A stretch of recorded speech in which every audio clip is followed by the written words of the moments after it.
In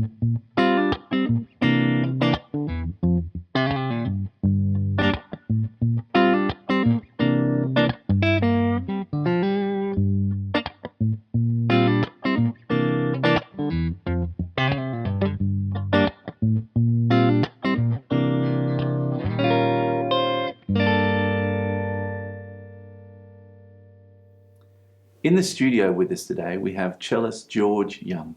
George is playing a solo cello piece. The cello has amazing colour and texture. It's an extremely rich instrument. We're starting first off with a mono recording of the cello. I have with me two very similar looking microphones, though this microphone is a cardioid microphone and this microphone here is our omnidirectional microphone. And this is the microphone that we've chosen to use on our cello. One of the main reasons that we have is that the cardioid's polar pattern is susceptible to something called the proximity effect, that the lower frequency range does not stay neutral. An omnidirectional microphone has an extremely flat response across the frequency range, and this makes it an ideal choice for recording an instrument, especially one like the cello. The cello's low open C string has a frequency of 65 Hz. The four strings of the cello are tuned at intervals of a fifth. The high open A string therefore has a frequency of 220 Hz. Before we start recording our cello, let's have a little look at how intervals work in music. The interval of the fifth is a 3:2 ratio. Remember, the cello's open C has a frequency of 65 Hz. If we apply our 3:2 ratio, 65 Hz multiplied by 3 divided by 2, we arrive at a perfect fifth above our starting frequency. Having an understanding of how frequencies relate to each other is often the best starting place for the decisions I need to make to record the cello or any instrument well. Another good reason to choose our Omni microphone for recording the cello is the cello's natural characteristics. The cello produces a fundamental resonance, and this resonance is accompanied by sympathetic string harmonics.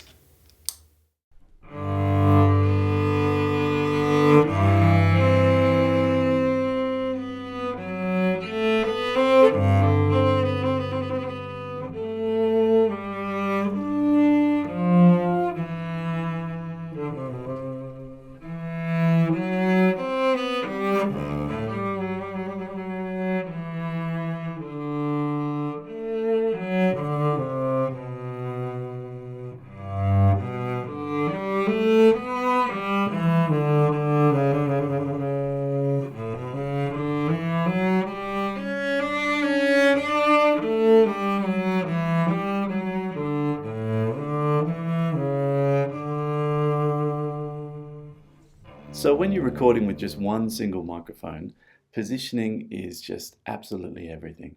So as I was calibrating my sound and moving my microphone around, I could hear that there was a lot more bass resonance coming out of the F-hole here, and a lot more sympathetic and upper frequencies coming from this bridge area here.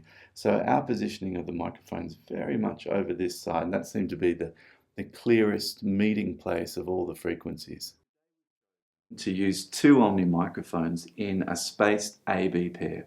Now, the stereo width of an AB pair is frequency dependent, and that means that if you're attempting to record lower frequencies, your stereo pair need to be placed wider apart. Okay, go for it, George, sorry.